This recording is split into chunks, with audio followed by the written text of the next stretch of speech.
March the 8th, 2022. We'll call to order at 6:04 p.m. If I could have you lead us in the pledge. Thank you. Please stand. Put your right hand over your heart. I pledge allegiance to the flag of the United States of America and to the republic for which it stands, one nation, under God, indivisible, with liberty and justice for all. Thank you. Thank you. If we could have the roll call, please. All right. Chair Guerrero. Present. And then Vice Chair Armstead. Commissioner Lopez. Commissioner Sanchez. Present. Commissioner Quill is absent. Commissioner Flores. Present. Commissioner Lewis. And Commissioner Morales. Present. Okay. Thank you. Jessica, if you would administer the oath. Yep. Okay. So if anyone would like to speak today, please stand and raise your right hand. I think I have two slips. Okay. There you go. Do you solemnly affirm that the testimony you're about to give before this body will be the truth, the whole truth, and nothing but the truth? If so, please say I do. Okay, thank you. You can be seated. And if anyone hasn't filled out a slip, please just fill it out when you have a chance and bring it to me so we can get on the right item. Thank you.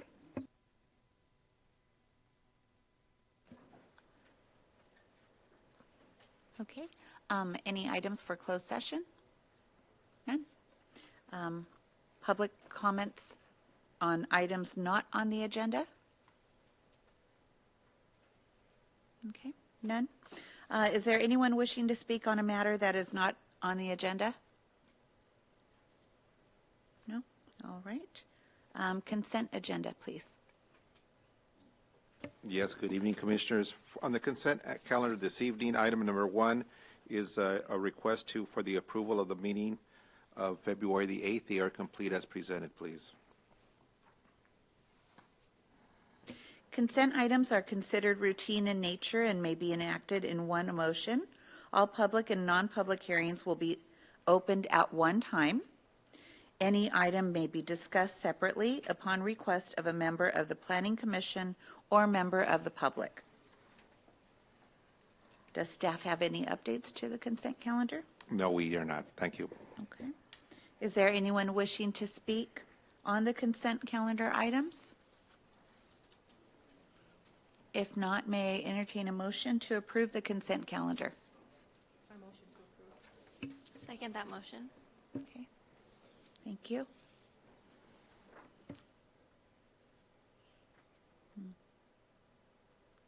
Yes, sir. You could call for a voice vote on this one.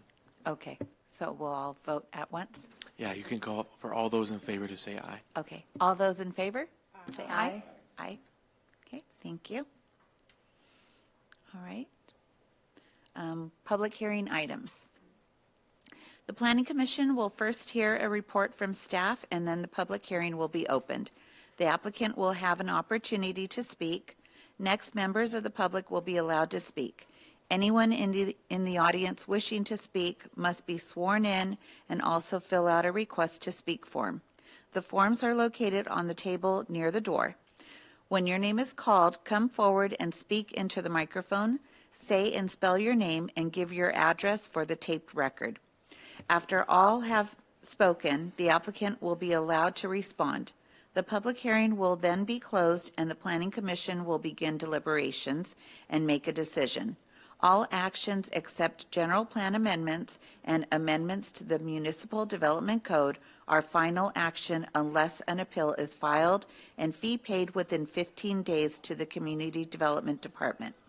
If you challenge the resultant action of the Planning Commission in court, you may be limited to raising only those issues you or someone else raised at the public hearing described in this agenda, or in written correspondence delivered to the Community Development Department at or prior to the public hearing. So we have item number 2. Yes, Staff report, please. Commissioners, yes, if I may, before she begins, may I introduce you to one of our newest planners. This is Chantel Choice. She's joined us in November. She's our new assistant planner. And so that I would like to welcome her. And also, while we're at it, seated here to your left is Tiffany Martinez. She's one of our planning technicians, new members of our team.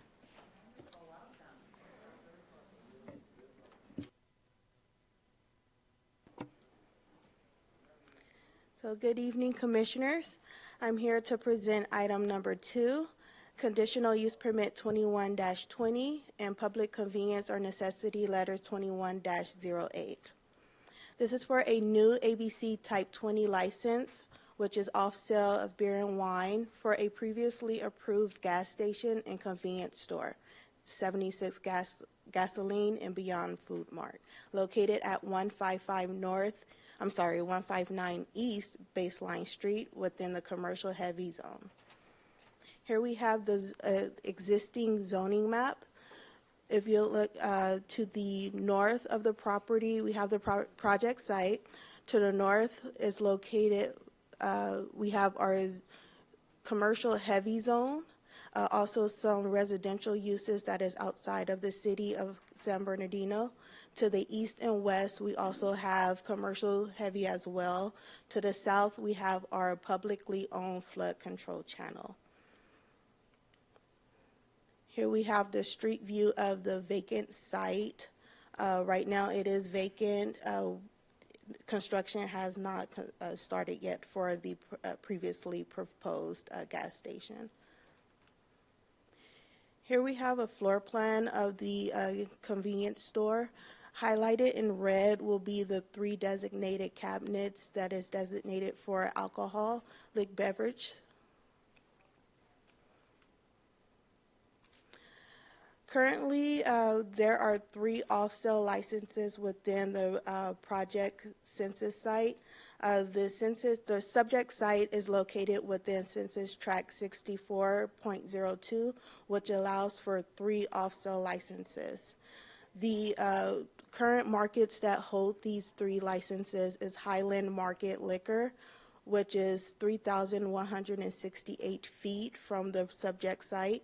Sterling Market, which is 4,752 feet from the subject site, and Shirley's Market, which is 5,280 feet from the subject site. Today, we did receive a letter from the City of San Bernardino Unified School District, which recommends denial for the ABC license due to the fact that it is within 600 feet of the subject site. For our City Development Code, Section 19.0630, does have a location restriction for alcoholic beverage sales, which does not permit new alcoholic beverage sales activities within 500 feet of a public or private state license or accredited school, or within a place of worship or religious institution. However, in Section 3F, an automobile service station convenience store such as this project may be exempt from these locational restrictions, subject to an evaluation of site-specific conditions through conditional use permit review process and considering recommendations from the police department. The police department has reviewed this application and does not object to the issuance of the proposed ABC license. The project does comply with the standards of our city's development code. Therefore, we recommend the Planning Commission adopt resolution number 2022-011, approving conditional use permit 21-20 and public convenience or necessity letter 21-08 based on findings and facts. That concludes staff presentation. The applicant is here for any questions, and I am available for any questions as well. Commissioners, if I may, before we continue, before you this evening, I set in front of your station a revised resolution, which is 2022-011, And if I may point you to page 3 of that resolution, and if I may, I'd like to read into the record the other findings that we made as it relates to the location requirements because of its proximity to the school.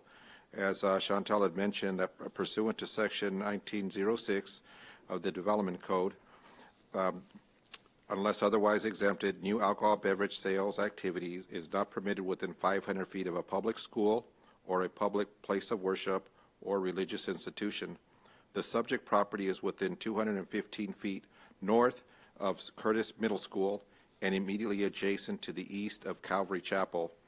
However, pursuant to Section 3F, as Chantal indicated, an automotive service station convenience store may be exempted from this locational restrictions subject to the evaluation and specific conditions through conditional use permit review process and considerations by the police department. Accordingly, appropriate conditions of approval pertaining to the alcohol beverage sales are hereby incorporated herein, and the city's police department does not object to the issuance of the requested ABC license in conjunction with the service convenience store previously approved by the Planning Commission with their adoption of Resolution 2020-27 for conditional use permit 20-01. I'd also like to point out that on page 7 of the resolution, we've also added two conditions. Condition 6, which requires that the convenience store shall maintain a minimum of 2 employees on site during any hour in which alcohol sales are sold, and also that the convenience store shall install a security system capable of directly contacting the police department in the event of an emergency. So I'd like to add those into the record and the resolutions before you. Thank you. Madam Chair, I'd just also like to point out for members of the public, there are some additional copies of these revised resolutions to the side. You can inspect them if you wish.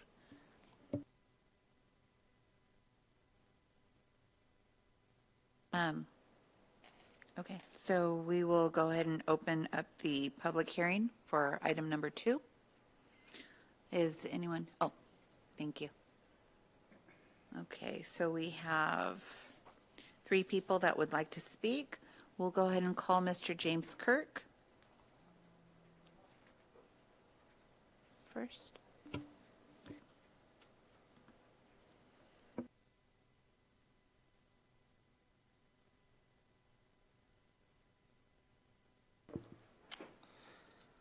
James Kirk with Statewide Towing, applying for the CUP for the 673 South Waterman address. Oh, it is? Oh, I apologize. Thought it were 2. Number 3 then. Oh, 3. Oh.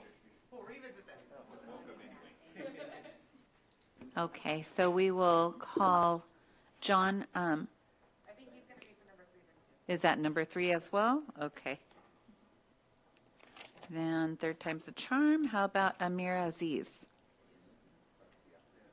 The applicant? Thank you.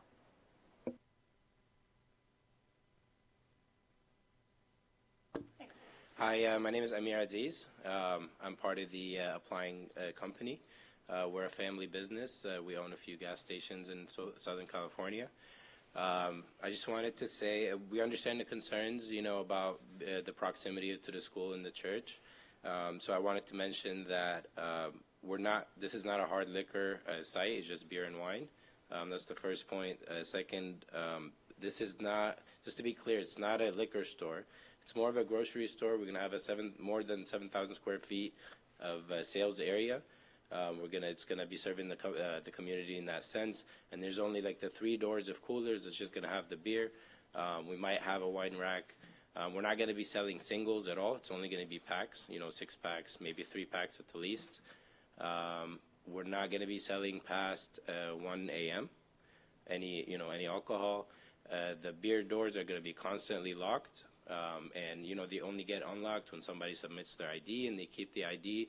They unlock it for them. They grab whatever they need. They come back. They pay and get their ID back. Let's see what else. I think that's it. That's all I have to say. Unless somebody has any specific questions for me, then I'll be happy to answer them.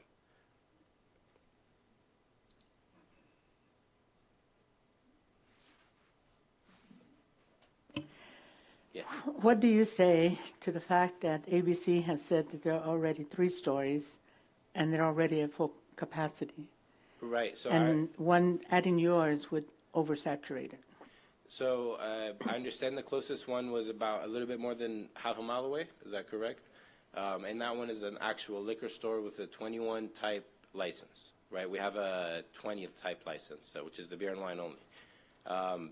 Basically, we kind of serve a different customer in a sense. The customer that goes to the liquor store is different than the customer that will come to our station. Normally, we meet the guys, we get the people coming home from work while they get their gas or their cigarettes or whatnot. And the liquor store, the one that's closest to us, normally serves people that are looking for more hard alcohol. I hope that answers your question. No. Okay. Well, that's really all I got to say about that one. Okay. And I know that staff said that the police did not object to it, but the police didn't approve it either. It was just a statement of fact that they looked at it and there were only so many crimes committed and so forth, but they didn't object or approve of it. And That you is- didn't mention that. Yes.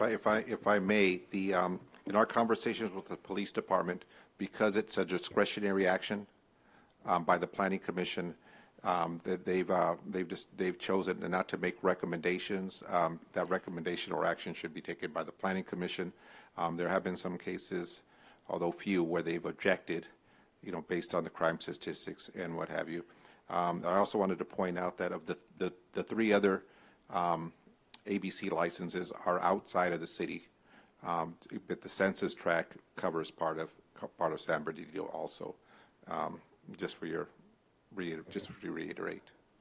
I know that the police recommend sometimes and sometimes they don't, but she said did not object to it and didn't say the other part of it too, that they left it up to the Planning Commission.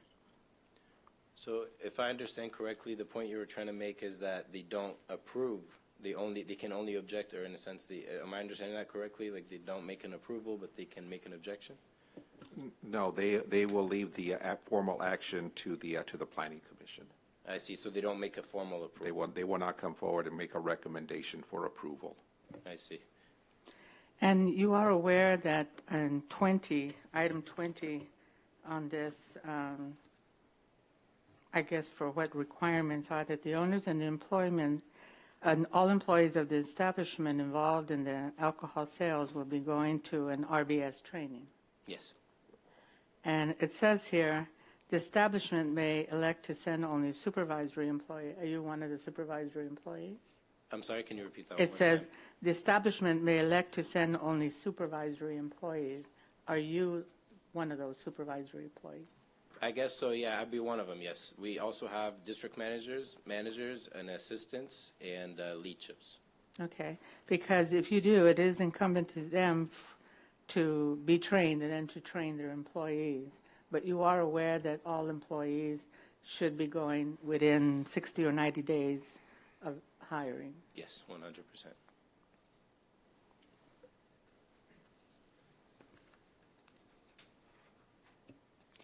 And the last question I have was window obstructions. No more than 25% of windows or clear doors shall bear advertising of any sort.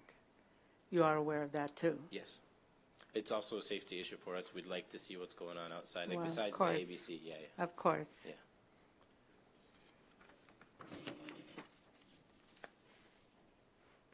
If I may, I don't have a question for the applicant, but just to bring up overall, I do notice on the, I believe it's from Lieutenant Brian Harris on, it's in his interoffice memorandum.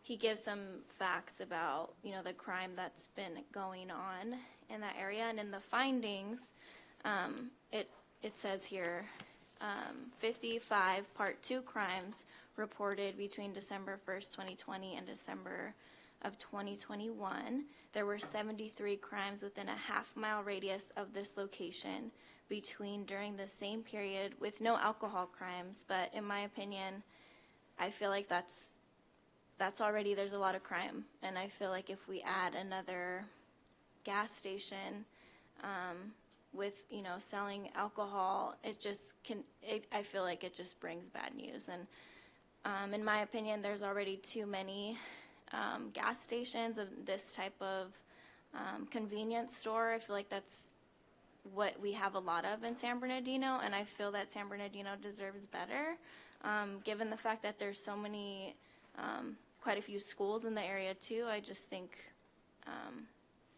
we can bring something else to the table. And with the crime that's just reported, I feel like it will continue to increase if we bring that type of, you know, establishment to the area.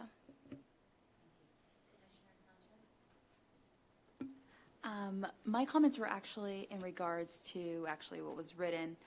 Thank you for adding in the proposed security and employees. I didn't see it before, so thank you for including that.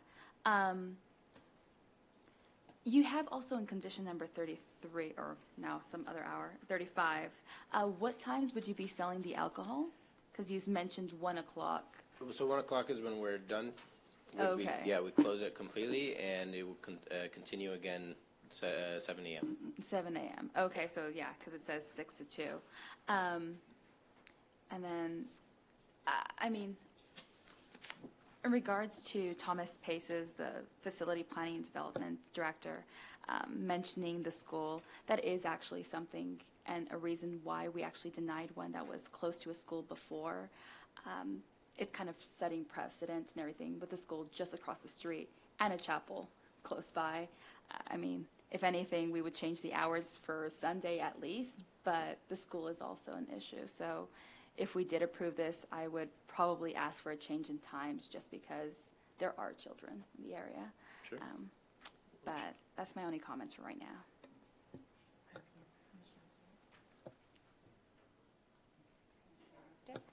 I do.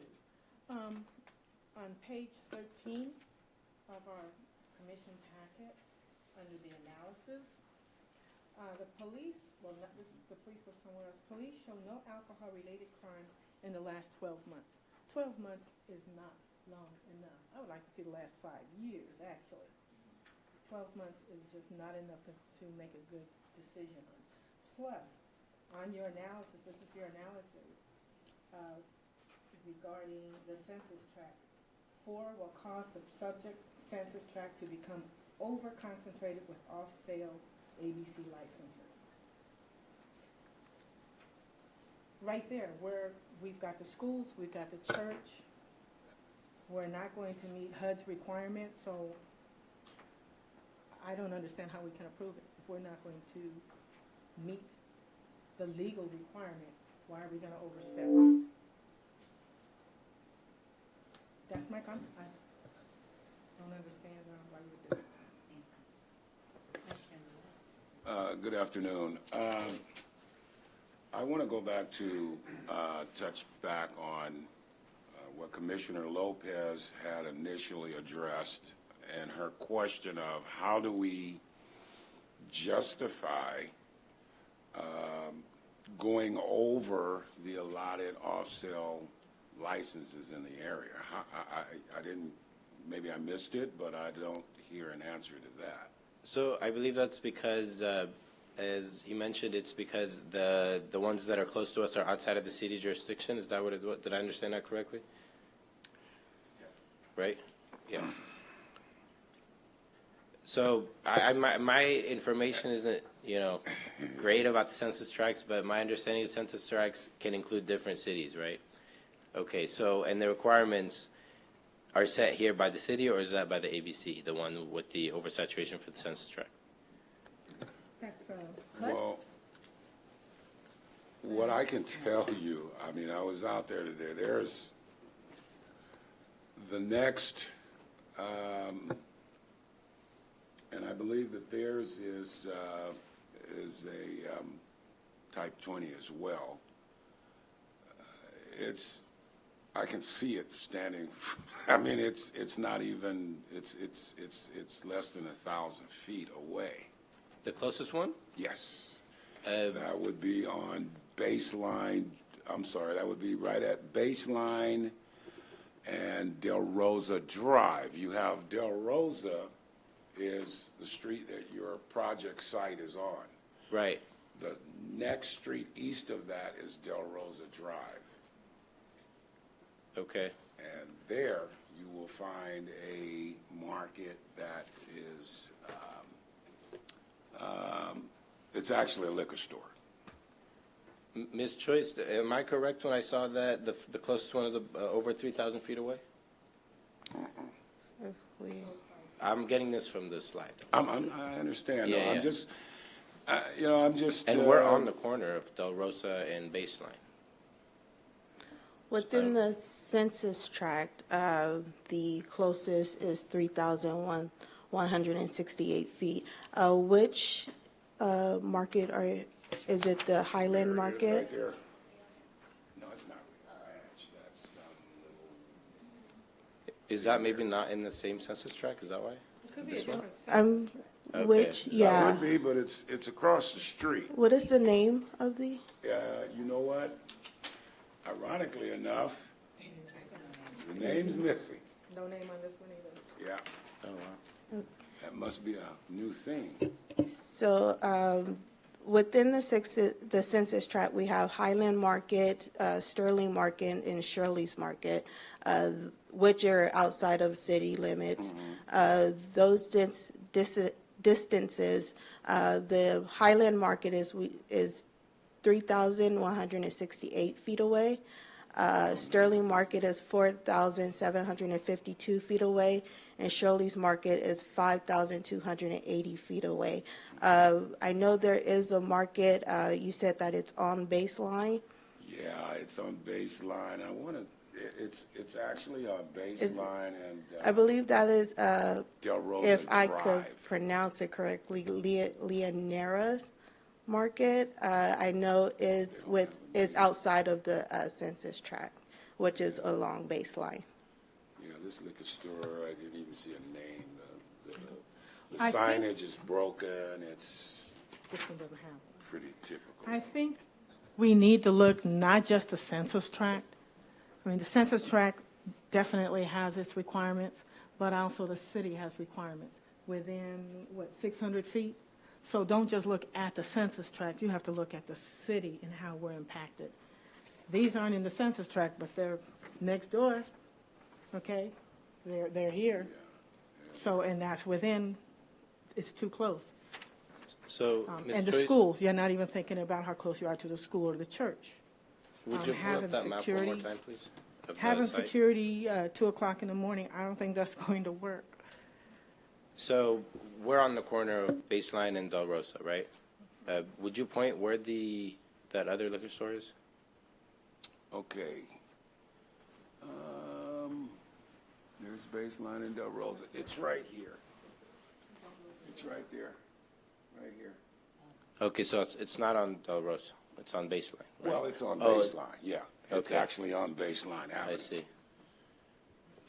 And, I mean, like I said, I stood there on the corner, and clearly, I mean, I could see it from, it's not, I don't know that that's, if that's the one that you were referring to, it's a little closer than 3,000 feet.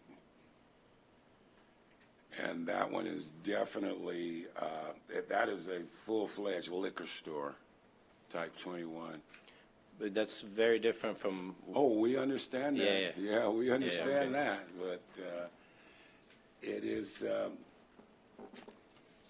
I hope you guys understand this isn't our main thing at all. This is kind of like something we're trying to add to our project. We're actually working on construction docs already for and some of you might already have taken a look at them.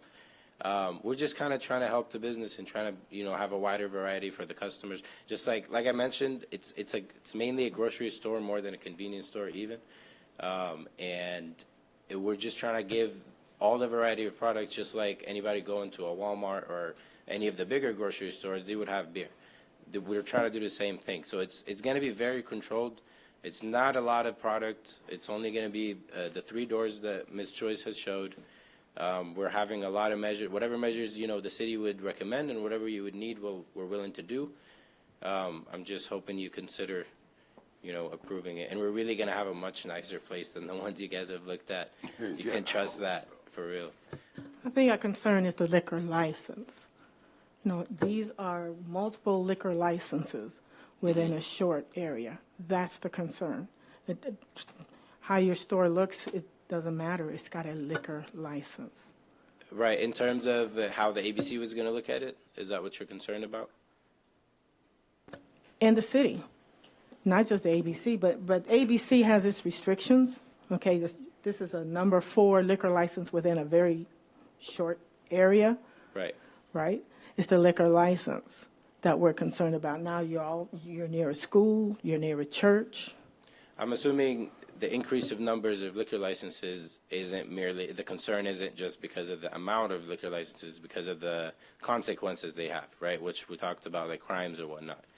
I'm trying to get to a point where the city would feel comfortable with us having it, with whatever conditions you need, whether it's timing or security or training or whatnot, in order to avoid all the consequences that the city is concerned about with adding the license.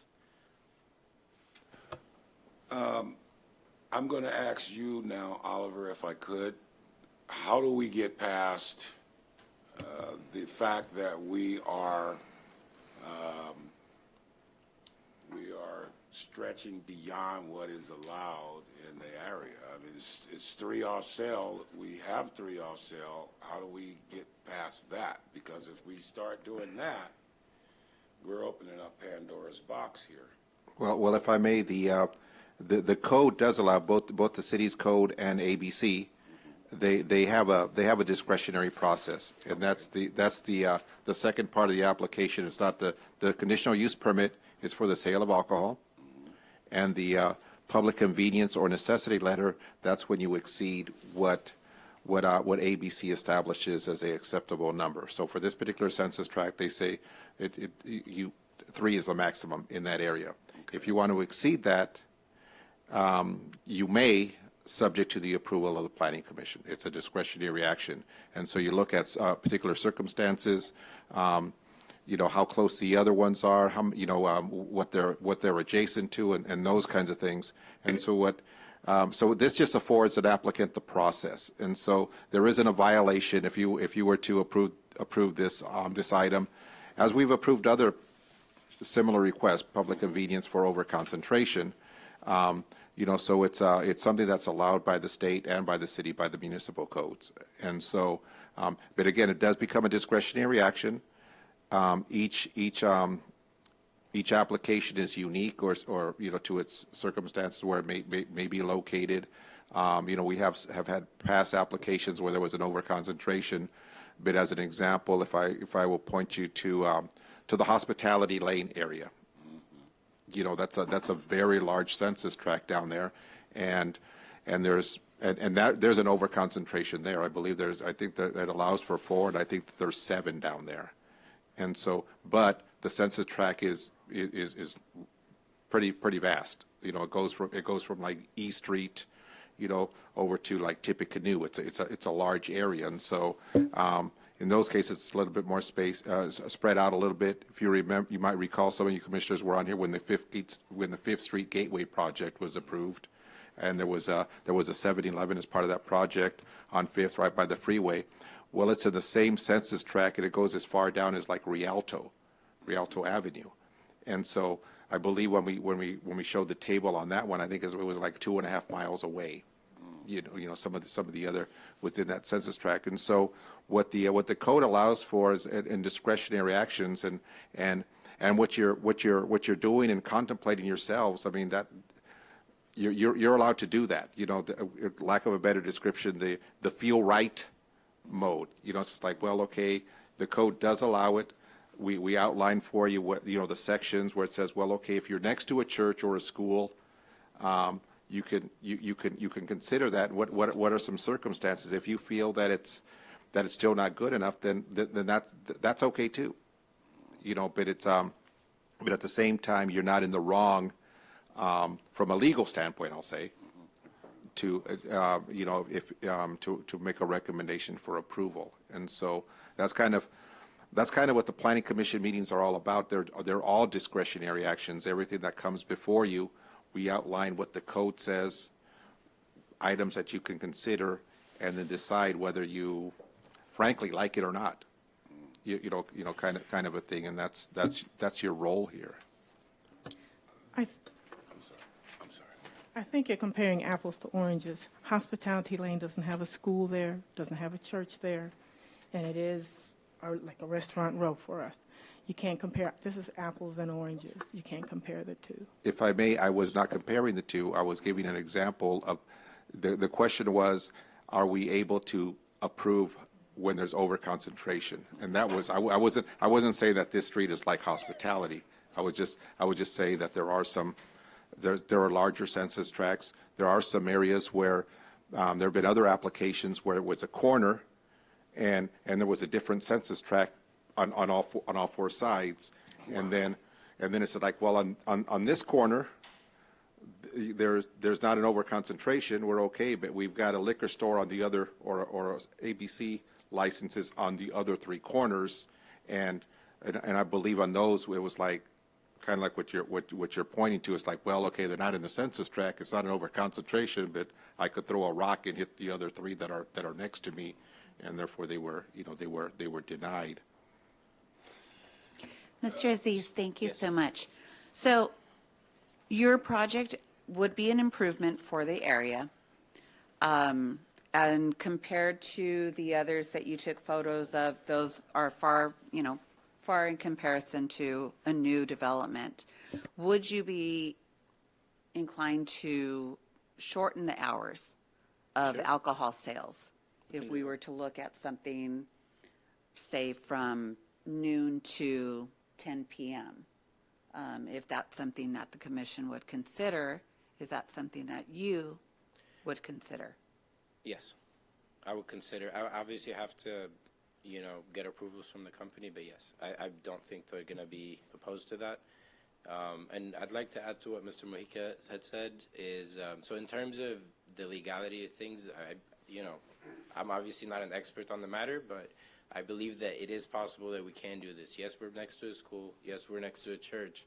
But we've actually gotten ABCs approved next to a school and a church before, both together. And I know it's not against the law to do it. I know there's just certain processes that we have to go through to be able to do it, which part of it was the police department review. In terms of the oversaturation, again, Mr. Mojica was kind enough to answer that. It's not wrong or it's not illegal to do it, but again, there's also processes to do it. And we've been complying with everything, that the city has asked us for, and we're willing to do even more. We're trying to make it the best way possible in the way that the city will allow us to have it. And yeah, if shortening the hours will make the city feel safer about it, then I think we can do that. And as far as you coming to us to for the approval of a ABC Type 20, is it going to be something like in a year from now you're going to come back to us for a Type 21? No, we actually hate hard liquor because of the issues it brings. We like, light, just beer and wine, and that's it. I can prove it by showing you all of our sites. All of them are Type 20.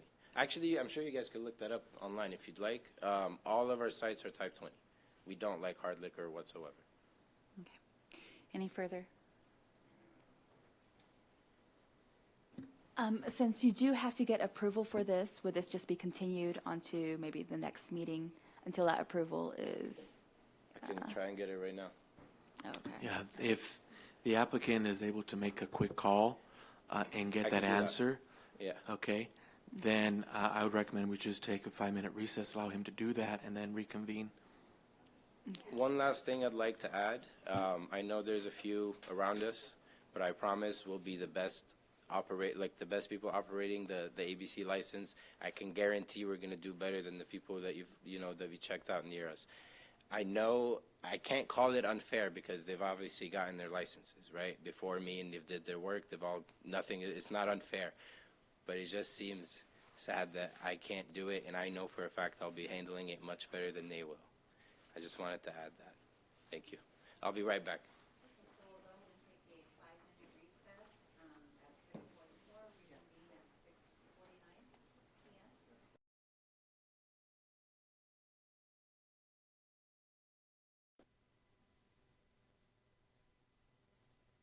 Okay, thank you all. We'll go ahead and reconvene our Planning Commission meeting at 6:50 PM.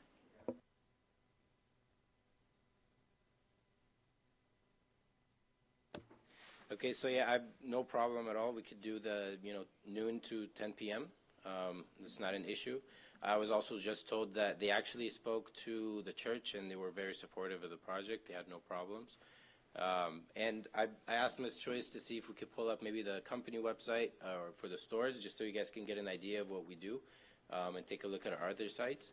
But she said she can't do that. But I do have it on the phone if you guys would like to pass it around or something. We cater for families. That's why it's a grocery, or we have like a lot of groceries in there. We have like a toy section for kids. It's really not what you guys are. It's going to be nothing like those liquor stores. And the liquor or the beer is really a tiny part of it. It's just as part of any gas station, a lot of people will get the gas with their beer, and when you don't have the beer, it kind of makes it harder.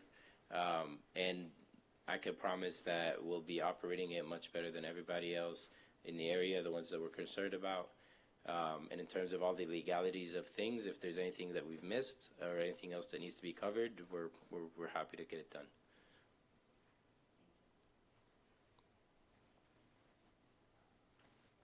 Is there anyone else that would like to speak on this item? No? Okay. So may I entertain a motion? Madam Chair, would you Close the public hearing. like to ask the applicant if he agrees to all the other conditions? And then whenever someone makes a motion, if that motion is going to include the amended hours, I take that back. He already said he agreed to the amended hours, but we should ask him about all the other conditions if he agrees, just get it on the record. Okay, thank you. And do you agree to all of the conditions listed? Yes. Okay. And I don't recall, but if you didn't already, you should close the public hearing. Public hearing. Okay, so the public hearing will now be closed. So may I entertain a motion with the amended hours? And It's up to you, whoever would like to make the motion. Okay. Yeah.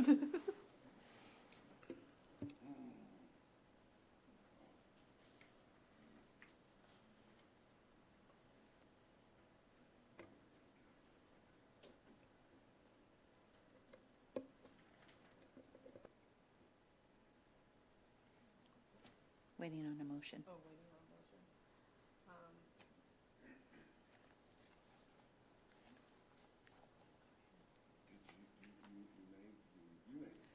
No, I'm waiting on a motion, entertaining a motion.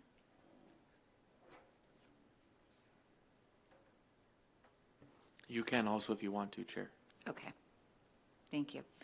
So I'll go ahead and make a motion to approve the staff recommendation to adopt resolution number 2022-011, approving conditional use permit 21-20 based on the findings of fact and subject of the recommended conditions of approval, and finding the project is subject to categorical exemption under the CEQA,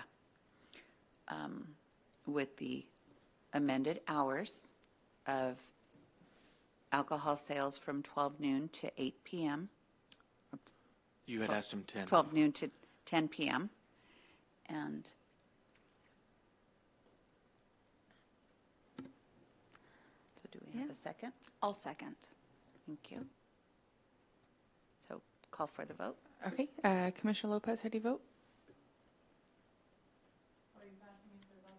No? Okay, and then Commissioner Sanchez? Yes. Okay, and then Commissioner Flores? Yes. And then Commissioner Armstead? No. And then Commissioner Lewis? And then Commissioner Morales? So it does not And pass. the chairs, you didn't record. Oh, the chair. Oh, I'm sorry, Chair Guerrero. My fault. Yes. Sorry. Yes. Okay, so it's 3 to 3 then, right? 4. No, 4. 3 or 4. Just kidding. Sorry, I can't count. If- Okay, if- so it passes then. So the motion failed. Motion failed. Failed? So 3 to 4. So if I may, with that motion, or, so we will modify the resolution to reflect the denial. And so if I may, I know that during the discussion, we talked about the overconcentration. I'm trying to come up with kind of the findings or reasons for your denial. So the overconcentration and the proximity of the other ABC licenses to this property. Yes. And then the proximity to the school and the church. Is there anything else that you would like to add? Can you repeat that in order? So the basis of your denial of the findings would be the overconcentration of ABC licenses within the census tract in the vicinity, and secondly is the proximity to the school and the church. Okay. So, I'm sorry, but weren't those bases covered? Can the motion be denied based on those reasons, even though we covered, we got the recommendation from the police department and we did whatever we needed to do with the census? So as I indicated earlier, as a discretionary action, the planning commissioners have the right to their own decision. And again, that's their findings are those essentially the overconcentration and the proximity to the sensitive uses. And you can appeal this item. Thank you. You could go on to the next item, the agenda, Chair.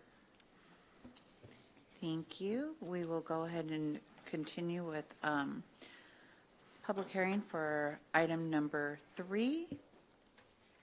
Staff report, please.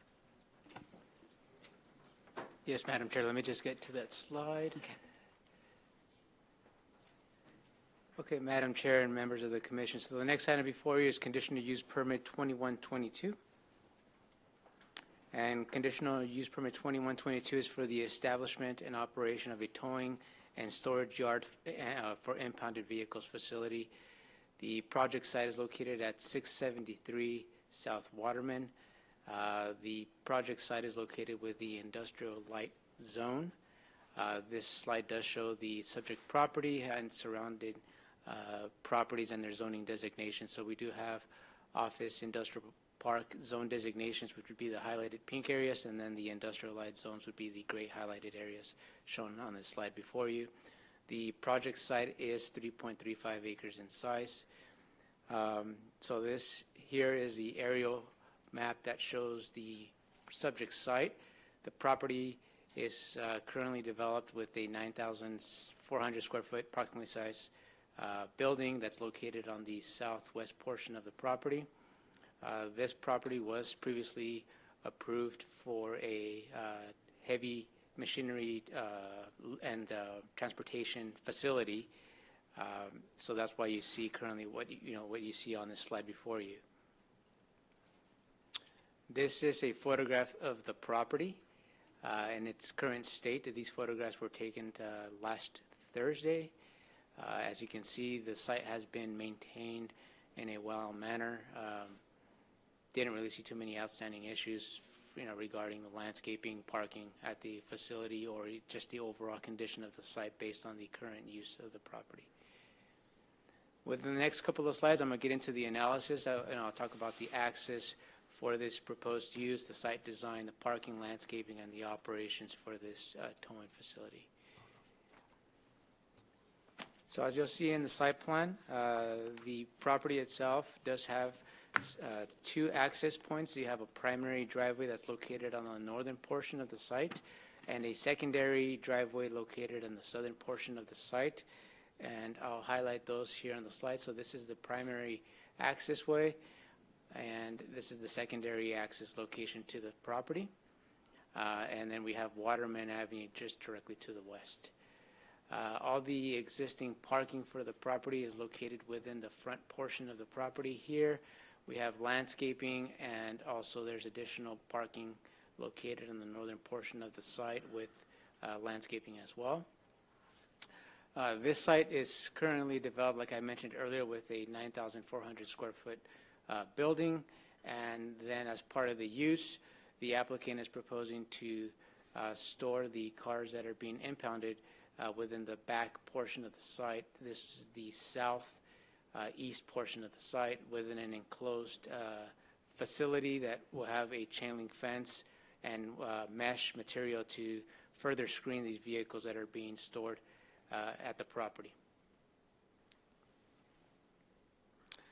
As far as the existing conditions, the site also does have an existing decorative split face block wall that extends from this portion of the building up north to the north property line, along with the secured access gate. Like I had mentioned, the site does have the adequate parking for the type of use. And as far as the operations, the proposed towing and storage yard will operate 24 hours a day, 7 days a week. They will have 2 dispatch office staff and 2 drivers working Monday through Friday from 8 a.m. to 5 p.m. on site. And then during the non-business hours, which are Saturday, Sunday, and the hours of 5 p.m. to 8 a.m., the dispatch office and staff will operate off-site at a different location, and they will be on call. They will also have 2 drivers and 1 dispatcher as part of the non-business hours. There will be a total of 4 tow trucks on the property that will be operating from this location, and they will be stored within this paved area that's between the proposed impound yard area, which is this green area, and the existing building. Like I had mentioned, this green highlighted area is about 32,500 square feet of area. Within the existing building, this is the floor plan. The building itself, like I had mentioned previously, it's 9,400 square feet in size. The way it will be occupied or used is half of these of the area would be used for their office use areas, and then the other areas that I've highlighted in green would be used for their evidence storage areas for these vehicles that are being impounded as required by law enforcement, which would be the San Bernardino Police Department and the California Highway Patrol requirements.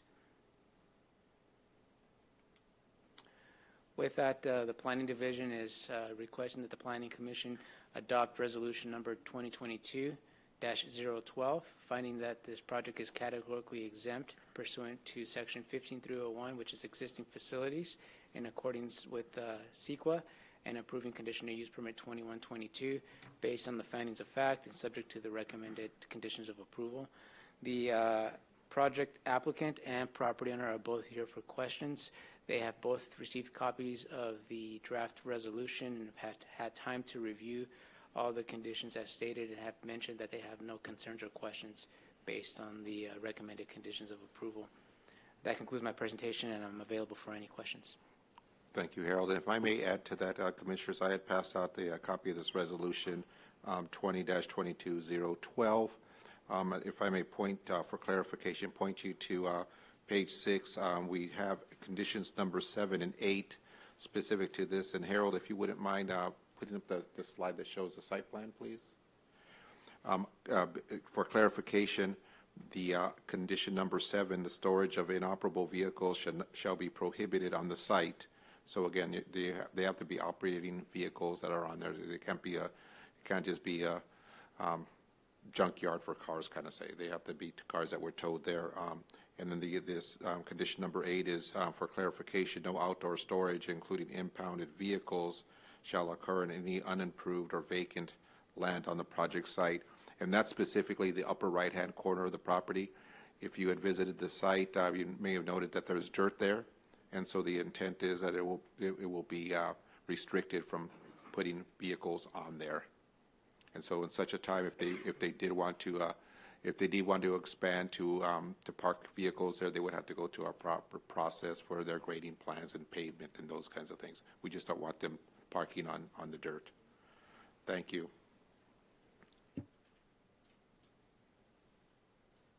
Thank you. We'll go ahead and open up the public hearing for item number 2. We have 2 people that would like to speak. We have John Cadell and James Kirk. And this is item 3, Chair. I'm sorry, item number 3, correction. Thank you.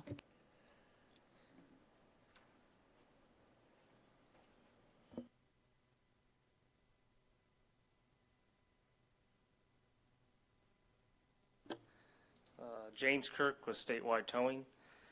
I'll tell you a little bit about ourselves. We've been in business for 35 years. We have over 50 heavy-duty trucks. We have 7 terminals in 7 different cities.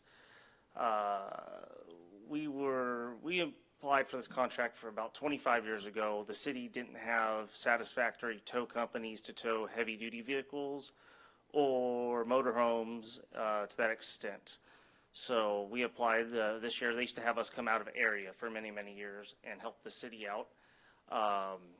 So we pretty much applied for the contract, and we pretty much try and get everything going. And if you have any questions, I'm here to answer them.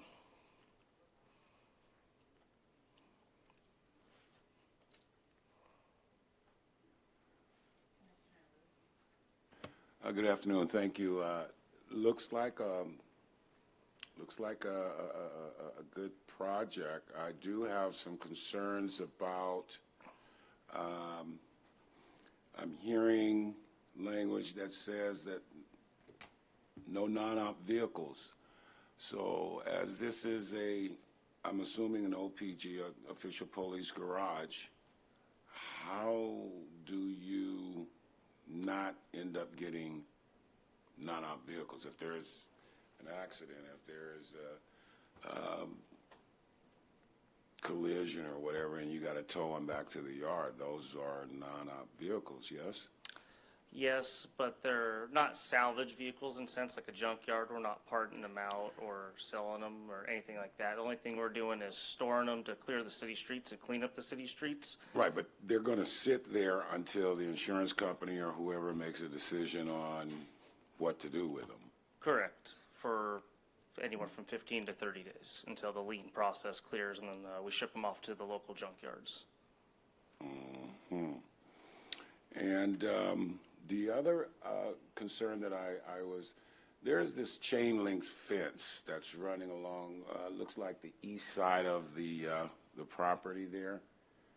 Is that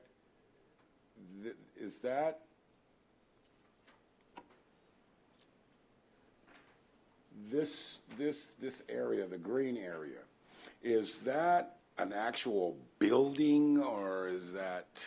No, that is 32,500 square feet of paved asphalt that we have already paved. That is a gate that is goes all the way around the whole perimeter, secondary gate inside that property with black mesh, so you cannot see in or out, with a rolling gate that locks for the storage of cars with barbed wire all the way around that facility. So you can't see it from the street. You can't see it. Pretty much, you will never know it's even back there. That fence butts up against an adjoining business or something there, because it's not a street right there, right? No, that is a facility. Did you sell that facility, John? Or so, well, that looks like somebody's backyard. Yeah, for the benefit of the commission, if I may, just for clarification. Sure. So that storage, 32,000 square feet area is this portion of the site. This aerial photograph is an older photograph, so it doesn't show the pavement that currently exists out on the property.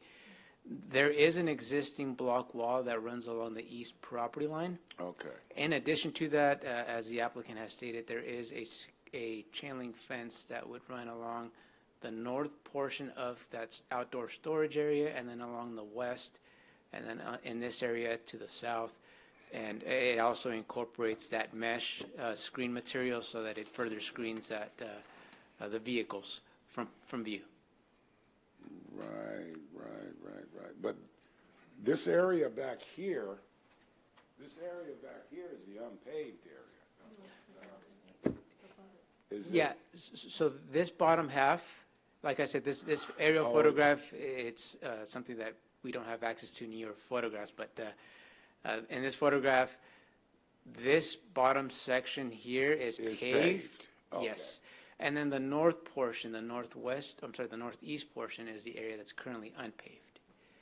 So it's just not showing it. clearly.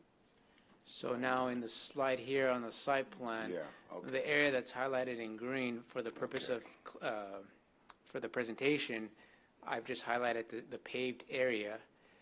Area that's not paved and unoccupied would be the northeast portion of the site here. Okay. All right, thank you. Thank you. That answers my question. You're welcome.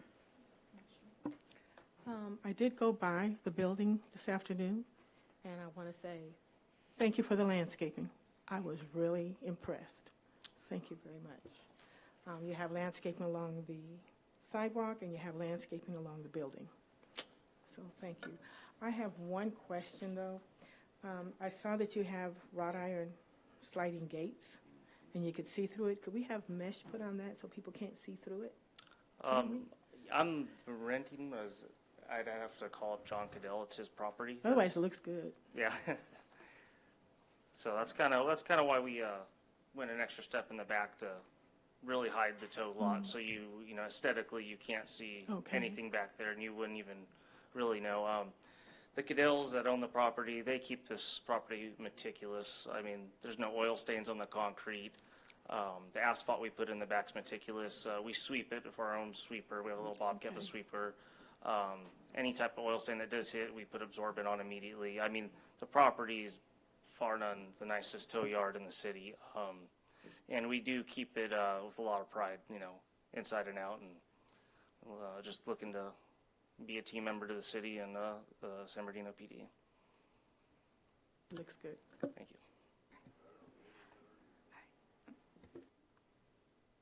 Oh, okay.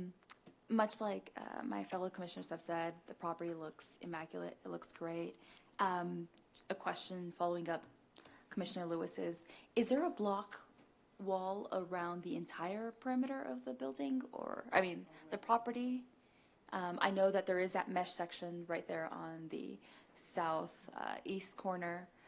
However, for the rest on all sides, is there block wall? Correct. The whole yard is blocked all Blocked the way. in, Yes. perfect. And then do you guys have security cameras? Just Yes. so another, perfect. Aside from that, honestly, I have no problem. This looks beautiful. Thank you. I have a question. Let's say a vehicle's alarm goes off. Do the residents abutting the property have access to a phone number to call folks to address that vehicle? Because it sounds like there's no employees at night. They will, the employees will be, I have a night and day crew, so the employees will operate on call from their houses, which might change periodically to being at the yard. But there is a number on the front of the gate. I can maybe send out notices to adjoining neighbors that we sent them out previously to. I think there's only one housing right by us. The rest is pretty much Amazon buildings and full commercial. Got it. Yeah, that would be nice, just to be courteous.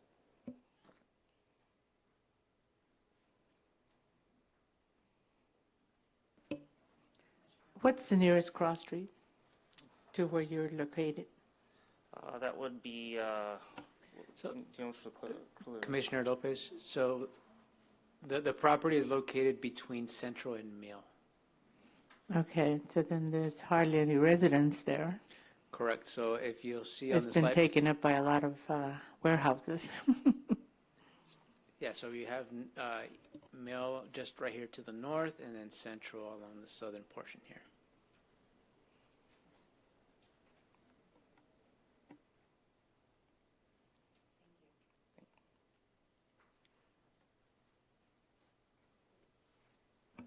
Sorry, thank you. John Cadell, did you want to speak as well?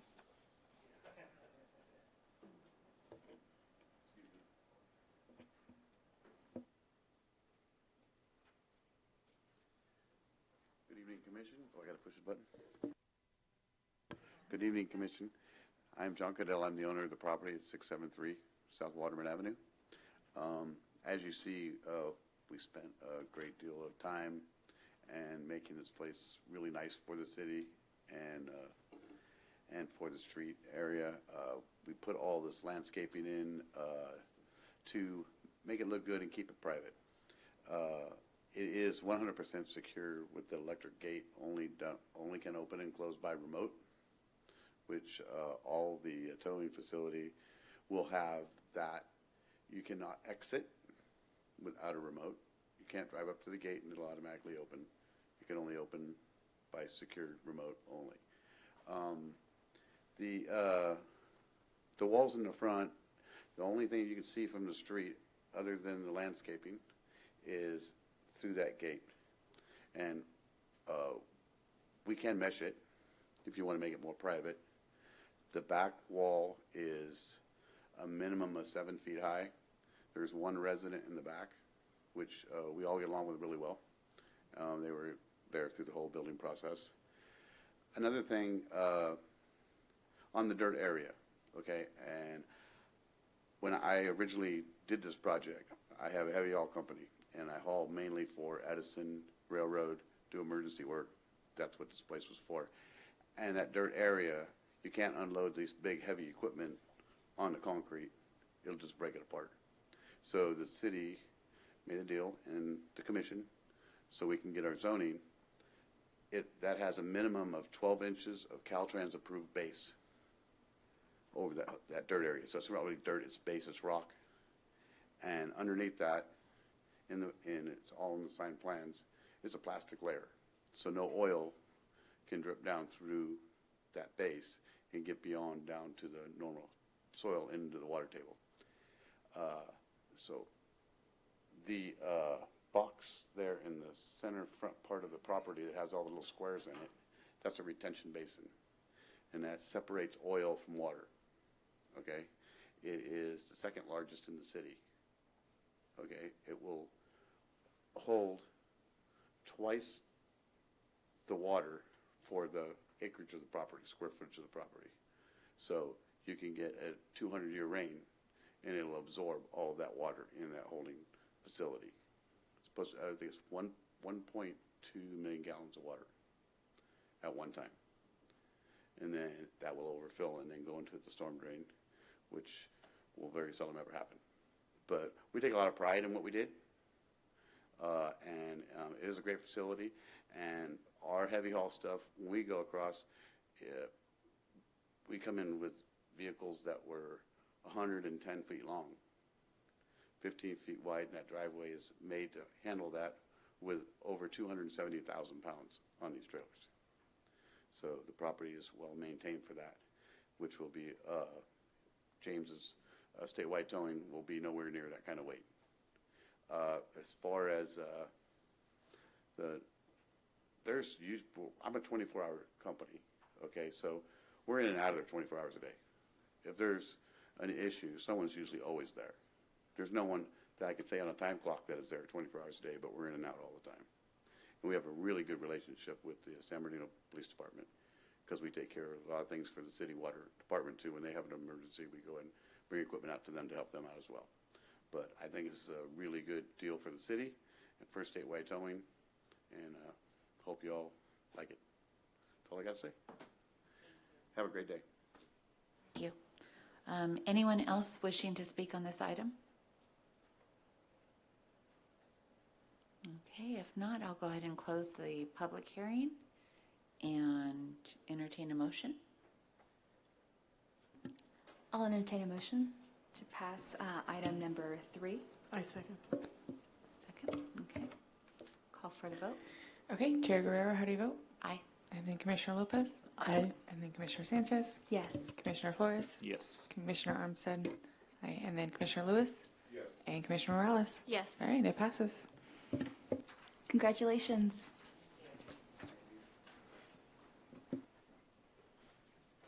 Okay, moving on to item number 4. Staff report, please. Yes, Commissioners, item number 4 involves subdivision 21-15. It's for tentative parcel map 20506 and conditional use permit 21-15. The proposal is to subdivide approximately 1.63 acres into 2 parcels. Parcel 1 would be approximately 0.59 acres. Parcel 2 approximately 1.04 acres. Parcel 1 was a proposed location for a restaurant with drive-through, and Parcel 2 would be for an automated drive-through car wash. Property is located on the southwest corner of Hospitality Lane and Waterman, adjacent to the freeway on-ramp, westbound on-ramp to the 10. And the property is also located within the general regional zone and the transit district overlay. Before you is the site plan. So Hospitality Lane is towards the top of the slide, and Waterman is to the right. So access will be coming off of Hospitality, and then it could also come in on the right-hand turn if you're going south on Waterman Avenue. So as you can see, the drive-through restaurant is up on the upper left-hand portion of the site. There is not a tenant identified for that yet. So the proposal is just for a drive-through restaurant and with someone to come in later on. You will notice, as our code requires, there's a 25-foot setback requirement from the curb to the drive-through. So that's where you see the kind of the landscaped area along the front, along Hospitality Lane here. This is the drive-through here. So this is landscaped as required per the code. Then you'll see this is a quick quack car wash.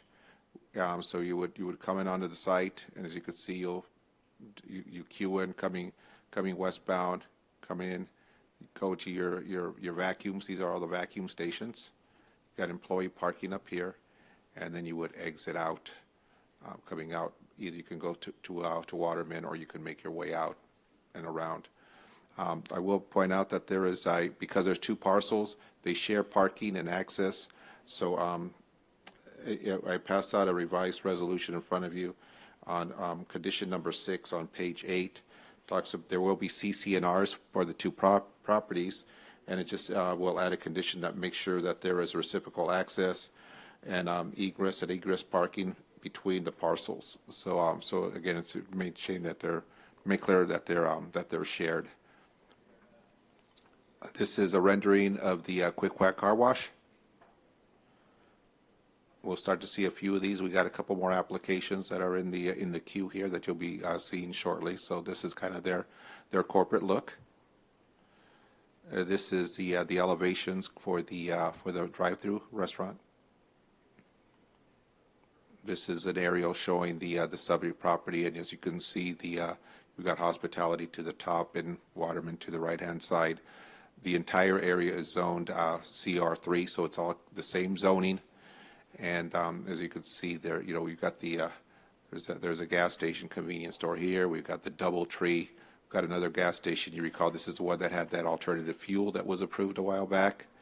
We've got the Golden Corral over here, and we've got the 7-Eleven store on the northeast corner. This is looking at the site from Waterman Avenue, looking towards the west. So the quick quack car wash would go in this location here. This is looking north on Waterman, and to the left-hand side is a subject site. So the site's here. This is the car wash the gas station on the corner. This is looking north on Waterman.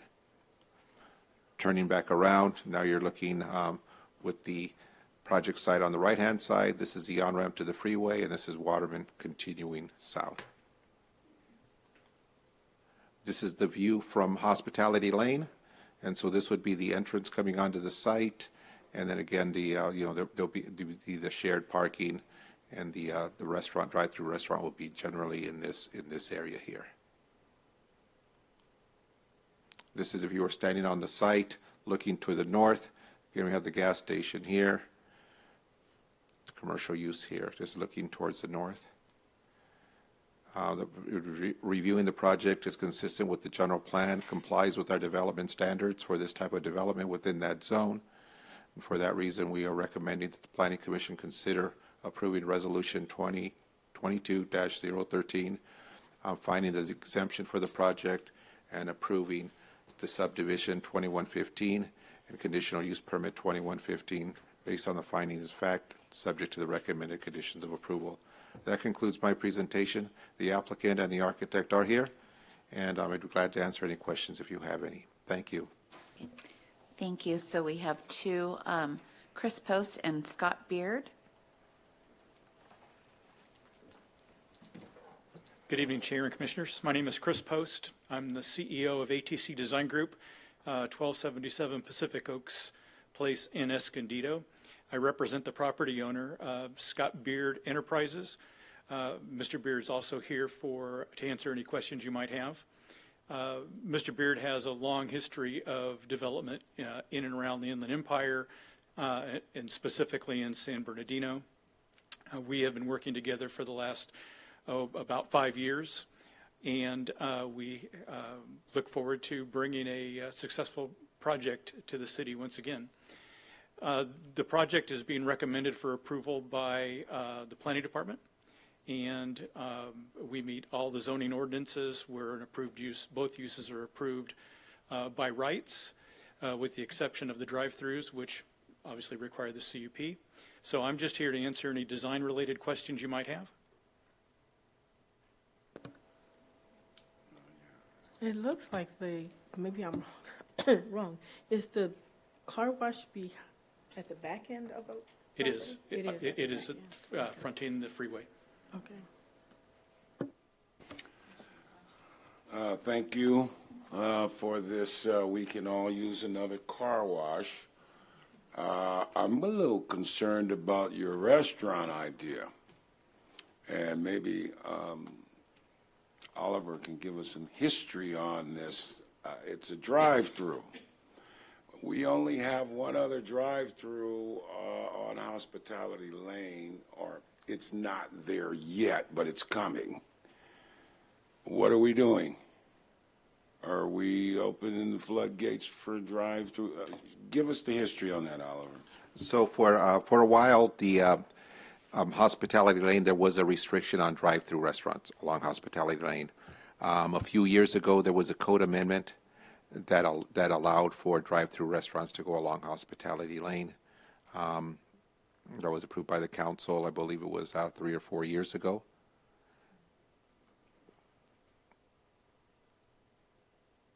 So there aren't the number of vacant lots. Again, as you mentioned, there's a Taco Bell that's on the other side in front of where the Golden Corral is. Okay.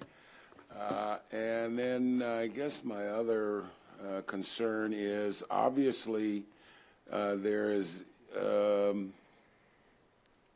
entry and exit out of the driveway there on Hospitality Lane. And of course, that's going to be right turn only on egress. Correct. It is. Yeah. The property that's directly next to you, that would be west of you. What do we know what that is? That's the DoubleTree. And along the back, well, the extreme west portion, perimeter of your project site is that not a drive through there, and is that going to be shared with? It is. If you look at you'll see the property line, the dashed line that runs down the middle of the drive entrance. That's our property line that subdivides the two properties. Mm-hmm. And the property line was placed directly in the middle. Actually, let me rephrase that. The driveway entrance from Hospitality was placed so that the property line was in the middle of the driveway, and then there's an easement in place that provides DoubleTree the ability to access using our side of the property, and we have the ability to access using their side of the property. So it's reciprocal in that nature. It is still a right in and right out regardless. Mm-hmm, mm-hmm. So that's two driveways off of Hospitality that you can access. So this is right in, right out here, and this is the other driveway closer to the gas station, and that's right in and right out only. Just for clarification, so there isn't any confusion, these lines here that are going across, those are dimension lines. So those aren't property or building or anything. Those are just calling out the dimensions of the trees. Of the trees. Yeah, the trees. And I might add that both driveways, obviously the one for DoubleTree, but the one we're proposing out of the restaurant, those are both existing.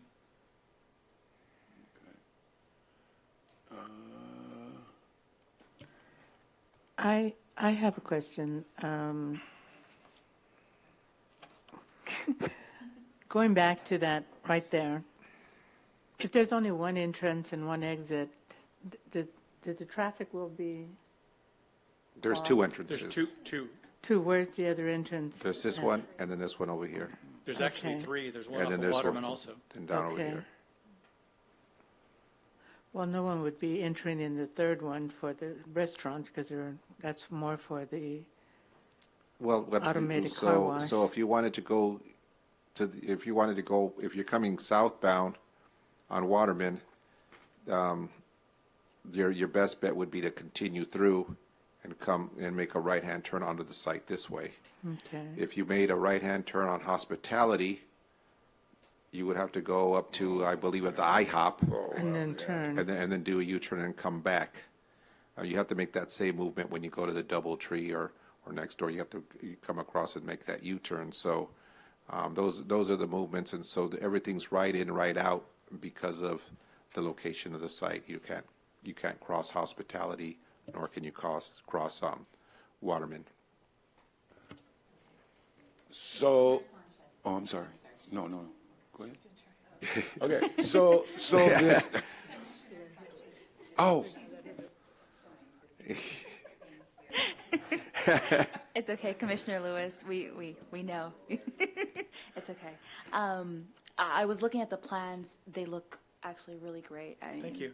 The concept and everything. I wanted to make sure that area, because we drive by it quite often, my family and I, and it is a really undeveloped, and you can really kind of see in this empty lot, and everything around it being developed so nicely.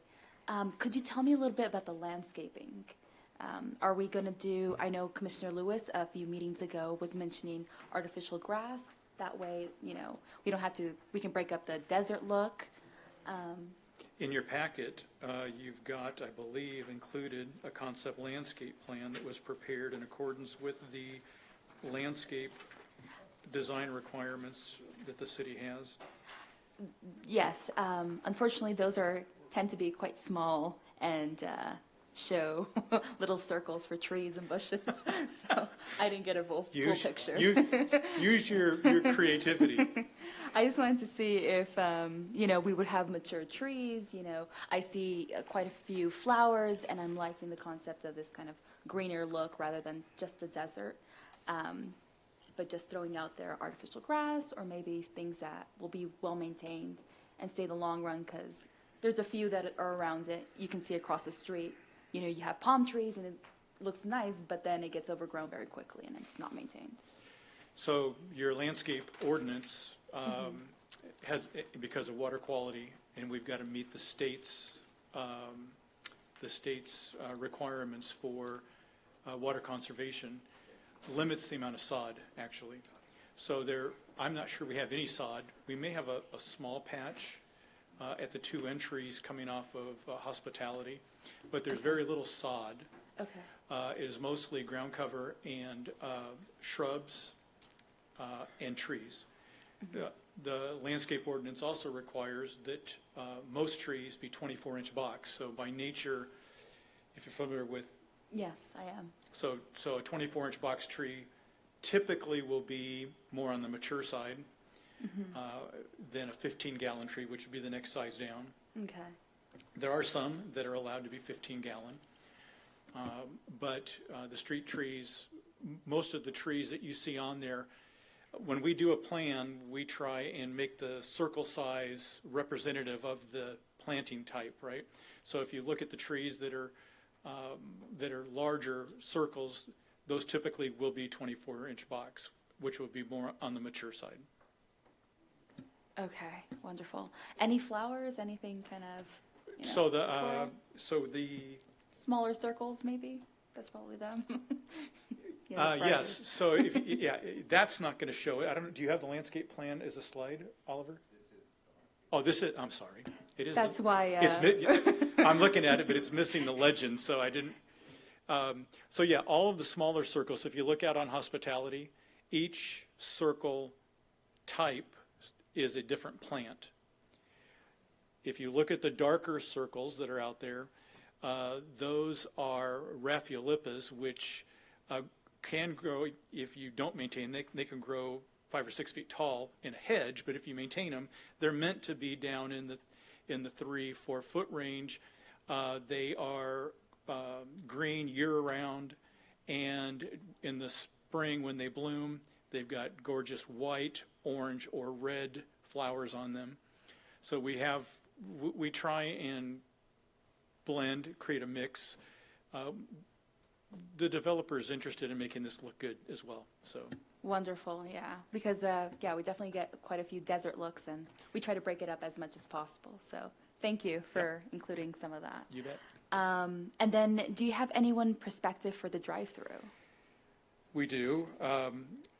We've had interest, but for some reason, and it may explain why this has been undeveloped for so long, we've had trouble getting commitments.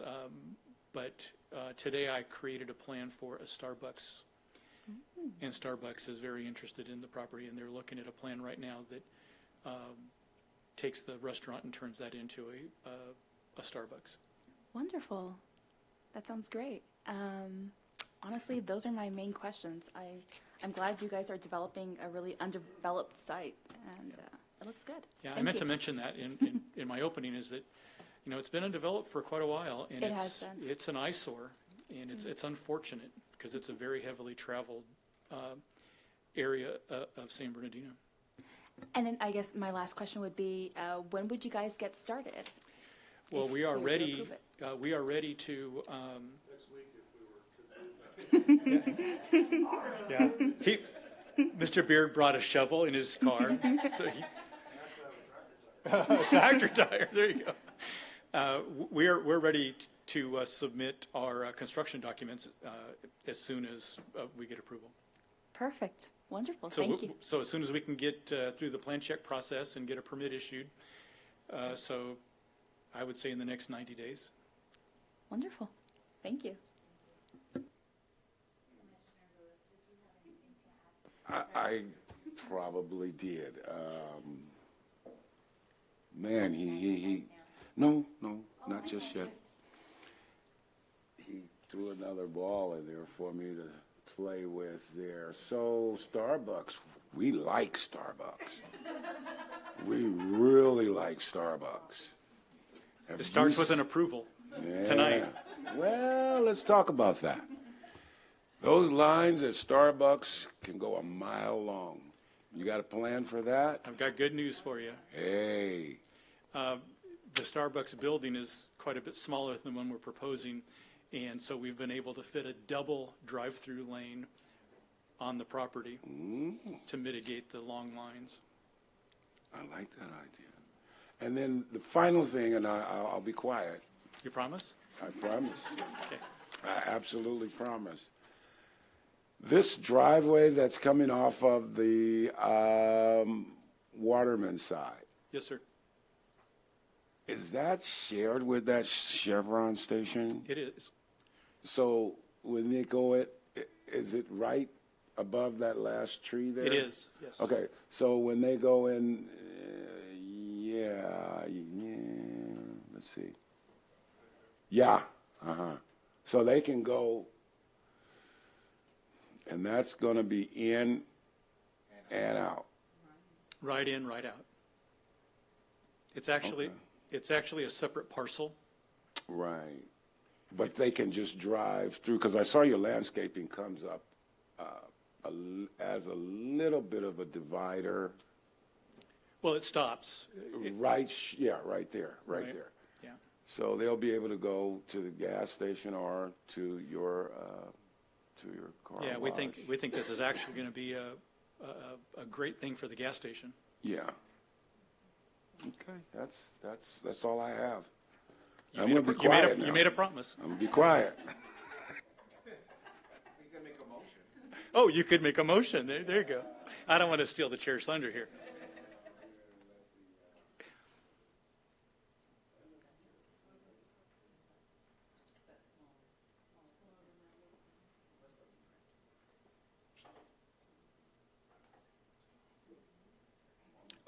You promised. I gotta go here with this. This perimeter on the, I guess that would be the south thing of the southness of the property. Is that a block wall there? No, What is that? Because the freeway is on the other side of that. it's all landscape. It's all landscape. Trees. Mhm. Are there parking bricks, blocks? Those are car vacuum stations against that property line. And that chain link fence is what's currently there now, It's what's currently there, yes. but we're changing that. I'm not sure that we are. I think that Caltrans actually might require the barrier between the on-ramp and the property.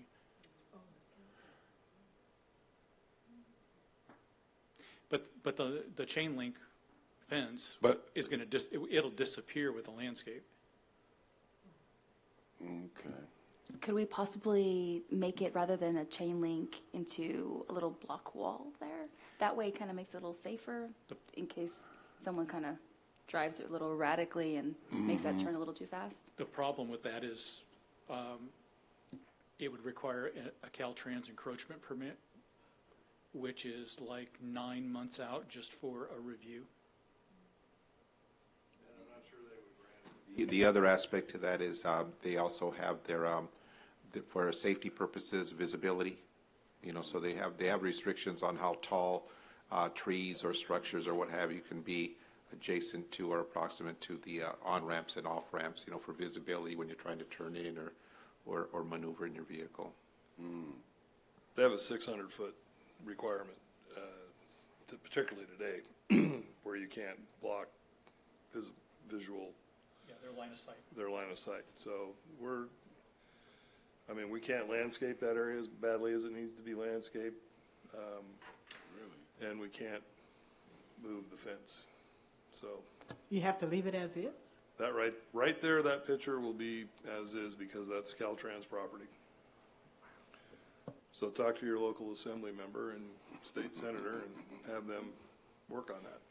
Let Commissioner Lewis talk to him. No. And Mr. Beard, would you mind introducing yourself, Sure. please? My name is Scott Beard, and I'm the managing partner of this particular LLC, but I've developed a lot of sites in San Bernardino and Rialto, and I'm a 25-year resident of San Bernardino. And I take a lot of pride in how our projects turn out. I'm proud to say, both here and in Rialto, which I've done a lot of work in Rialto, I call them losers. I got no losers. I would be happy to drive you around and show you projects I was involved in 40 years ago that still are quality developments even today. So I've prided myself and our firm on delivering to the community, and we have done that time and time again, despite being thrashed a few times over the years on some projects. But I think our, work speaks for itself, and our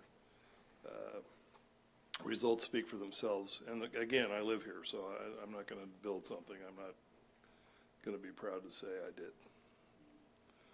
And I, just as a side note on the Starbucks is shrinking their buildings to compete with Dutch Brothers. Yes, I love Dutch Brothers. So, Sorry. and we You had that tried, one loaded. we tried very hard to get Dutch Brothers to go on this site because we think they would do really well there. But Starbucks will do equally as well there. But all of these coffee guys are going to this smaller, sort of 1,000-square-foot building with a boatload of parking around it. And it's a great concept in commuter areas like this, as opposed to the Starbucks up by Cal State, where they actually built a bigger building to accommodate the students there. So we're pretty excited about the opportunity to have them here, and we will address the stacking problem, because I also did the Starbucks up on 40th and Waterman, and that has been a huge problem up there that we did not foresee. And we at the time, Jim Morris was the planning commissioner, said, hey, you don't have enough stacking here. And we're like, hey, we got 10-car stacking. It's a Starbucks. Come on. So we didn't realize how well that Starbucks would do up there. So we're pretty in tune with that, not making that happen again. So I'm happy to answer any questions you might have, except for you, Mr. Lewis. You've already said you're done. Unless you're making a motion, sir. New things keep coming to mind. So along that perimeter, because it kind of curves as the on-ramp does, those are where the vacuums are, yes? Yes. And that chain link is all we can do, because well, it's not. Bob rolls up and puts his car in drive, or he thought he did. And I mean, it's just kind of. Well, keep in mind that as you go around the bend there, that has a slope. It's going up. It's got a pretty good slope to it. So Bob's car is going to roll into the side of the other hill. way. No, but if he were to roll that towards the on-ramp, he's going to roll into a hill.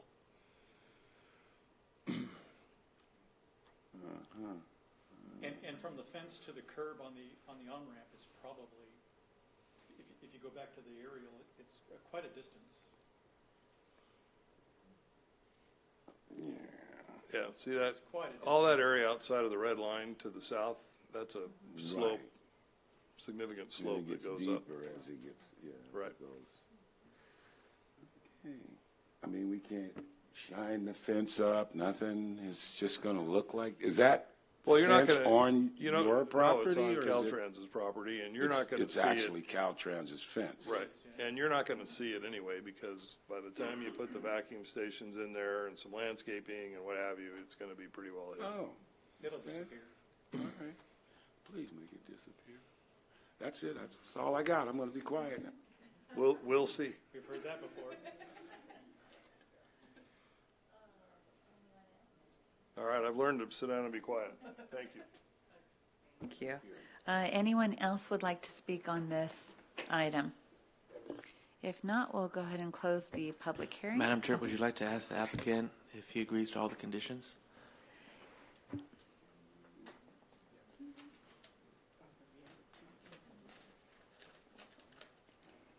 Thank you, Mr. Reard. Yes, Madam Chair, we agree to all the conditions. Wonderful, thank you.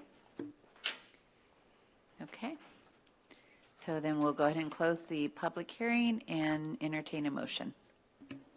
I'll make a motion to pass item number 4 for subdivision 21-15 and conditional use permit 21-15. Second.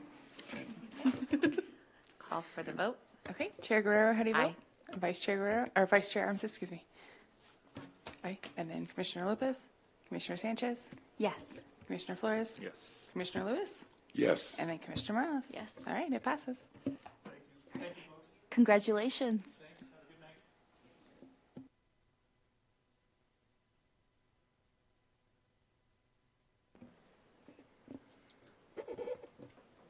All right, we'll go ahead and move on to item number 5. Yes, Commissioners, item number 5 is our regular update on our general plan work. We did have our most recent General Plan Advisory Committee workshop was on February the 17th. At that time, we were provided with an project update. There was a schedule of upcoming workshops.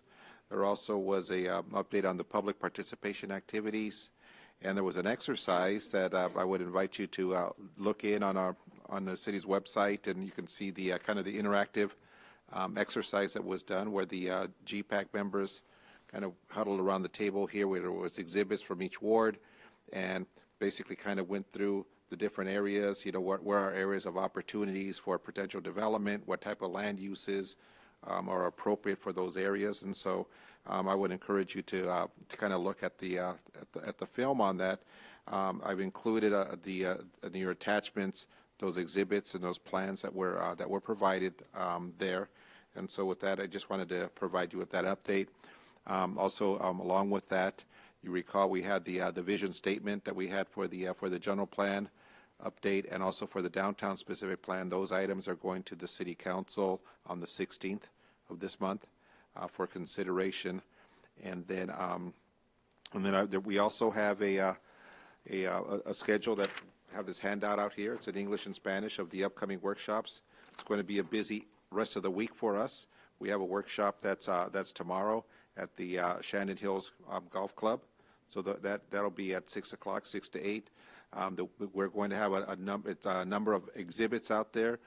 We're going to have 8 facilitators, different, so we'll accommodate, there'll be 1 foot to each table. And we'll go through exercises similar to what the GPAC went through, where we have exhibits out there. We have discussions of what visions people have for the different parts of the ward. We have a map for each ward, and so as we go through, so the Shannon Hills, the one tomorrow night will be for Ward 5 specifically, but we will share the other ward maps as well. So while we focus on the 5th ward, we'll be able to get some comments on the other wards because we want to get a community-wide comments. Then following on the 10th, on Thursday, we will be at the New Hope Center on Highland Avenue. Again, that'll be at 6 o'clock. We will go at this same exercise, and that will be for this 6th Ward residents. And then on Saturday, because that's not enough fun for the week, from 10 to 12 o'clock in the morning, we will be at the Inland Congregations United for Change facility, and they're located at 1411 North D Street. And so that'll be for the geared for the residents of the 2nd Ward. And so again, so that's just for the upcoming meetings for the rest of this week. But we do have the schedule that calls it out all the way through April. So with that, I'd be glad to answer any questions. And that concludes my report, please. Thank you. And our recommendation is just to receive and file the information. So we'll receive and file. Thank you. With an actual motion, second, and vote. Okay. Can I get a motion to receive and file? Okay. I'll second. In a second. Thank you. Okay, Chair Guerrero. Oh, but Can we do a unanimous vote? Or We could do a voice vote on this one. okay. Yes. okay. Yes. Yes. Oh, that's what she did, like just in general. All at once. Okay, thank you. Any other reports or announcements? We don't have the slide, just announce it. That's fine. Just have one. I guess we have, congratulations are in order. I guess for the month of February, they passed the 1,000-foot. Oh, yes. Yes, and the notification process. Could you speak to that? Yes. So at the last council meeting, they did approve the 1,000-foot notification. They also in that approval, they also included the Planning Commission's recommendation for the English and Spanish on the notices. Also, there was a recommendation that you forwarded for the tenants. So the tenants of the non-owner occupied properties, as well as the tenants of the commercial and industrial properties. And so basically everyone will be notified. It goes for the second reading next week on the 16th, and then it will become effective 30 days after that. So it becomes also effective for applications that are currently in the system. So those items that will be coming to you in April, those individuals would, property owners and residents will be notified within the 1,000 feet. So congratulations on your recommendations, and it was well received. And now the fun part, coming up with the process of how it's mailed, to the tenants. It's my understanding that that there's different procedures that the post office has. You no longer can just do resident, kind of a thing. And so it takes a little bit more finagling, if you will, to make sure that that they actually get delivered. I guess because of the world of junk mail that we live in nowadays, bless you, the post office is taking measures to kind of minimize that. And so there's, I'm not sure what that identification for the notice, but that's something. And then And then each item's going to be case by case. We have a kind of a deposit, that we have $150, and in the past that kind of covers for the postage. But now that we're going for a greater geographic area and also more, and so the way that it's set up, it is on a kind of a cost recovery system. So on a case by case basis, we'll prepare the labels and the mailers. And then we'll be able to say, well, okay, on this item number 2, there were, 100 mailers that went out.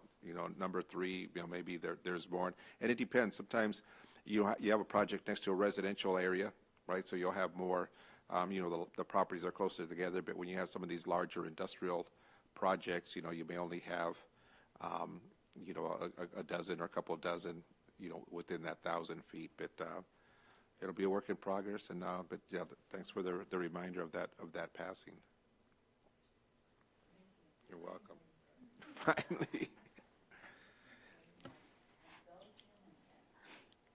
And one last comment I wanted to ask.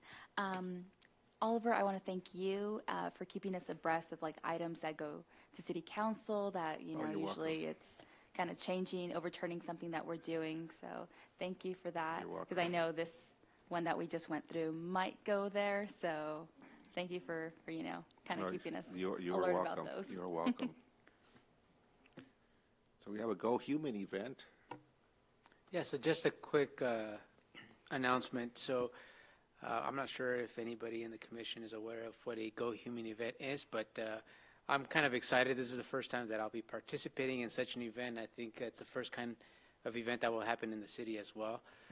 But in conjunction with the general plan update, along with the San Bernardino Active Transportation Plan, the Southern California Association of Governments has provided us with an opportunity to host this Go Human event here in the downtown area of San Bernardino on March 19th from 10 a.m. to 4 p.m.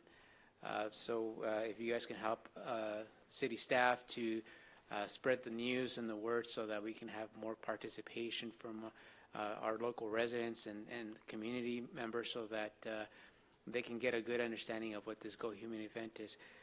What the intent is, SCAG has a campaign which is trying to engage, their goal is to help reduce traffic collisions and also encourage people to walk and bike more. So as part of the event, what SCAG will be providing the city is several demonstrations. It'll be a kit of parts, which would include a parklet feature, which is shown on the top left-hand corner, which would be typically you'll see this in other cities where they have outdoor dining spaces within the sidewalk areas. And another feature that they will have or that we'll be able to demonstrate to the public are these creative crosswalk or artistic type of crosswalks, which would be the lower photograph on the left-hand side here. And then we will also demonstrate, or we'll have 2 protected bike lanes, which would be the picture on the top right, and then curb extensions, which could incorporate different types of designs, which it could be just outdoor dining area, it could be a landscaped area, it could be part of a stormwater retention basin. So these are all traffic calming measures that you can do to an actual urban street to help, slow down the actual vehicle. So the site that we have picked, this would be on the same day as the SB Art Festival, which takes place on Court Street between D and E. And to try to maximize the exposure of this Go Human event, this would be on D Street, just north of Court Street and 4th Street. So there will be proper road closures that will take place along with this event so that we don't have any kind of interactions with vehicles trying to go through this area. But this is the conceptual site plan layout that you'll see at the center of the slide. So the 2 protective bike lanes would be on either side of D Street. So there's one here on this side, on the west side, and then one on the east side. We'll have a creative crosswalk right at Court Street, along with the parklets and curb extension demonstrations. So, like I said, it's an event that will be taking place on March 19th from 10 to 4. And that's pretty much it. If you guys have any questions for me, I'm open for any questions. Question. Sure. Do we have a flyer or something online so we can pass it to people we know? I don't believe we have. We do.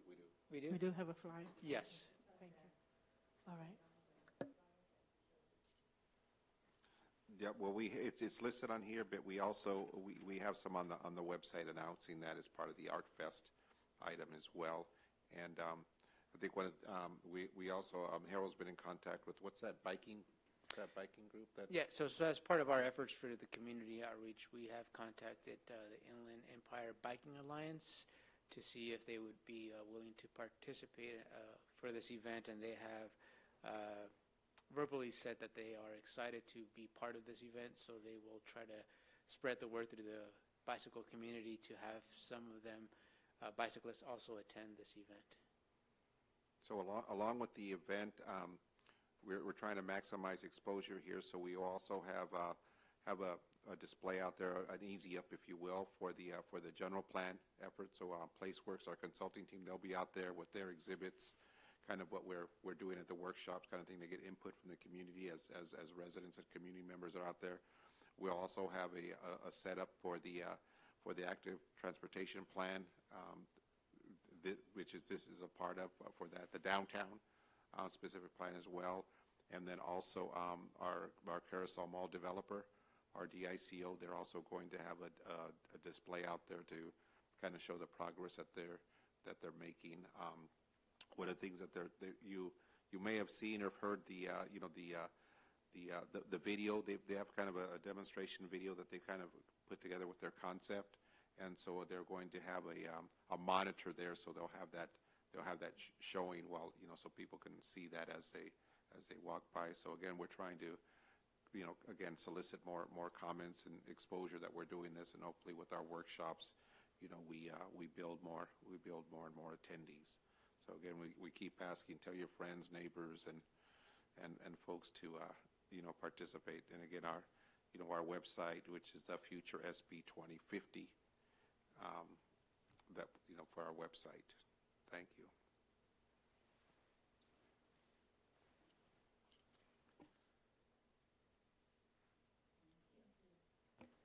Anyone else? No other announcements? No? Welcome. Thank you, Commissioner Armstead, who stepped in for me last month. I appreciate your assistance. Thank you so much. Can we get a motion to adjourn?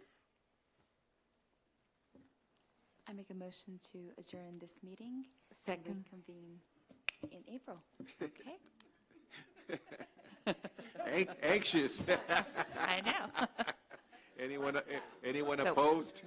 We'll do the vote. All those in favor? Aye. Aye.